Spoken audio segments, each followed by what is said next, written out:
Bismillahirrahmanirrahim. Assalamualaikum warahmatullahi wabarakatuh. Selamat pagi anak-anakku semuanya. Bagaimana kabarnya hari ini? Tentunya kalian masih dalam keadaan sehat walafiat. Dan jangan lupa tetap semangat dalam belajar.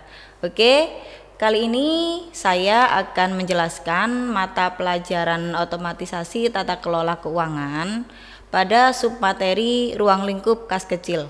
Nah, untuk lebih jelasnya, silahkan kalian simak slide berikut ini. Nah, pada pelajaran kali ini kita akan membahas KD 3.10, yaitu memahami ruang lingkup dana kas kecil. Untuk materinya yang akan kita pelajari adalah yang pertama, ruang lingkup kas kecil, kemudian yang kedua adalah karakteristik kas kecil, dan dokumen dana kas kecil. Sebelum kita mempelajari kas kecil, kita harus mengetahui dulu apa sih itu kas. Nah, pengertian kas adalah merupakan harta yang paling lancar atau liquid, paling mudah diselewengkan, maka diperlukan suatu sistem dan prosedur akuntansi untuk mencatat dan mengendalikan kas tersebut. Kas adalah alat pertukaran yang diakui oleh masyarakat umum dan oleh sebab itu merupakan dasar landasan yang kuat untuk dipakai sebagai alat pengukur terhadap semua kegiatan ekonomi di dalam perusahaan. Adapun fungsi kas sendiri adalah bisa dijadikan sebagai alat tukar atau alat bayar. Yang kedua, bisa dijadikan sebagai alat yang diterima sebagai setoran oleh bank sebesar nominalnya dan berfungsi sebagai investasi dalam bentuk aktiva tetap. Nah, sekarang kita masuk pada kas kecil. Apa sih dana kas kecil itu? Nah, dana kas kecil adalah dana yang disediakan untuk membayar keperluan-keperluan yang jumlahnya relatif kecil, sehingga apabila dibayar menggunakan cek kurang efektif. Berikutnya adalah tujuan pembentukan dana kas kecil. Yang pertama, menangani masalah perlengkapan atau perbekalan kantor yang dialami oleh suatu bagian di kantor. Yang kedua, menghindari cara pembayaran yang tidak ekonomis, juga tidak praktis atas pengeluaran yang jumlahnya relatif kecil dan mendadak. Yang ketiga, meringankan beban staf karyawan dalam memberikan pelayanan secara maksimal kepada pelanggan, juga termasuk kepada relasi bisnis pimpinan. Dan yang keempat, mempercepat aktivitas atasan yang menggunakan dana secara mendadak dan juga tidak terencana sebelumnya. Contohnya, ketika pimpinan mau melakukan perjalanan keluar kantor untuk mengunjungi relasi. Nah, di situ membutuhkan dana untuk transportasi, biaya transportasi. Di sini pihak perusahaan bisa mengambilkan dana tersebut dari kas kecil. Oke, berikutnya adalah fungsi kas kecil. Nah, apa saja sih fungsi kas kecil itu? Yang pertama adalah fungsi kas kecil bisa mengurusi perbekalan dan perlengkapan kantor di suatu bagian kantor dari sebuah perusahaan. Yang kedua, bisa membuat pembayaran menjadi lebih praktis untuk pengeluaran yang mendadak dan jumlahnya yang kecil.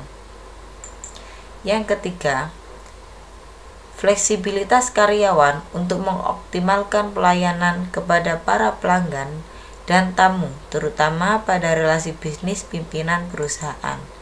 Dan yang keempat, atasan lebih mudah untuk merespon aktivitas mendadak dengan adanya kas kecil yang disiapkan untuk berbagai keperluan harian.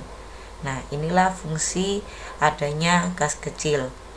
Berikutnya adalah karakteristik kas kecil. Apa sih karakteristik kas kecil itu? Yang pertama, jumlah kas kecil biasanya dibatasi dan tidak lebih dari jumlah tertentu yang telah ditentukan oleh perusahaan. Misalnya, di dalam sebuah perusahaan tersebut hanya membatasi uang kas kecil dengan nominal 5 juta, sehingga setiap bulan kas kecil harus diisi 5 juta, tidak boleh lebih dan tidak boleh kurang.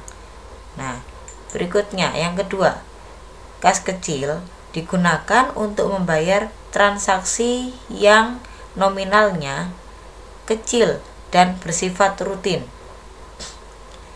Contohnya, membayar biaya tagihan listrik, membayar biaya telepon, membayar PDAM, kemudian membayar langganan koran, dan seterusnya.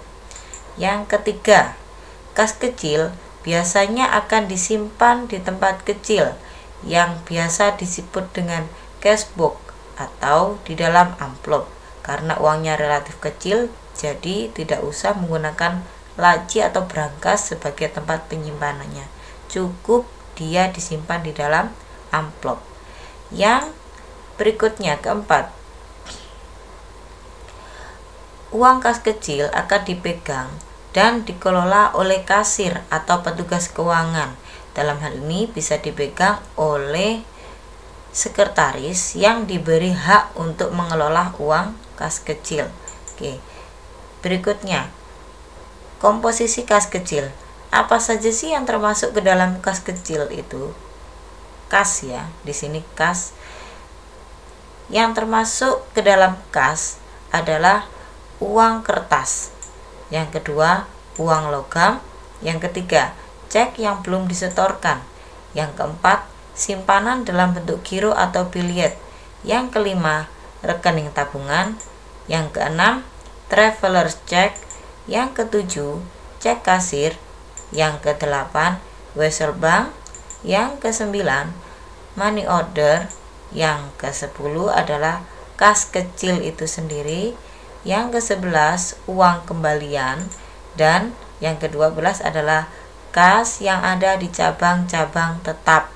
Nah, intinya di sini kas itu adalah suatu uang atau alat pembayaran yang liquid, yang cair ya, yang mudah untuk dibayarkan. Ya, yang mudah untuk dijadikan sebagai alat transaksi. Nah, oke, selanjutnya. Dalam pengelolaan dana kas kecil, kasir pemegang dana kas kecil harus mampu mengenali dokumen atau bukti transaksi pemakaian dana kas kecil. Nah, di sini mengenai dana kas kecil ini dalam pengertiannya dapat mengklasifikasikan ke dalam perkiraan-perkiraan yang tepat. Contoh, 1. Pembelian perangko dan materai termasuk dalam perkiraan peralatan kantor atau suplai kantor. Yang kedua, misalnya kas kecil dikeluarkan untuk dana sosial. Misalnya ada karyawan yang sakit atau anggota keluarga yang meninggal, maka perkiraannya bisa masuk pada biaya rupa-rupa. Yang ketiga, pengisian bensin dan solar untuk kendaraan guna kepentingan kantor bisa dimasukkan dalam perkiraan biaya transportasi. Yang keempat, misalnya dalam membayar iklan atau biaya iklan surat kabar, biaya radio, kemudian pembuatan brosur. Nah, bisa dimasukkan pada perkiraan biaya iklan. Yang kelima, biaya listrik dan air atau PDAM bisa dimasukkan pada perkiraan biaya listrik dan air.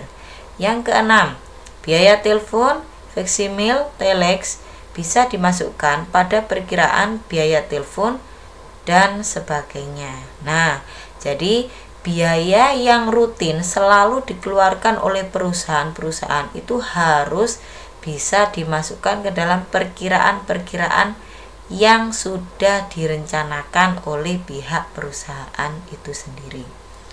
Oke. Dan kemudian nanti akan ada tugas individu. Nah, tugas individu ini bisa kalian Diskusikan manfaat dan pengaruh kas kecil bagi perusahaan. Nah, nanti diskusinya bisa di chat EduLearning. Oke, saya tunggu feedback dari kalian. Semoga apa yang saya jelaskan ini bermanfaat. Jangan lupa tetap semangat dalam belajar. Semoga kalian menjadi anak yang berguna bagi nusa dan bangsa. Amin. Bagaimana? Cukup jelaskan? Nah, apabila ada pertanyaan, silakan gunakan fitur diskusi pada EduLearning di pertemuan berikutnya. Oke, anak-anakku semuanya, selamat belajar dan jangan lupa tetap semangat. Saya undur diri. Wassalamualaikum warahmatullahi wabarakatuh.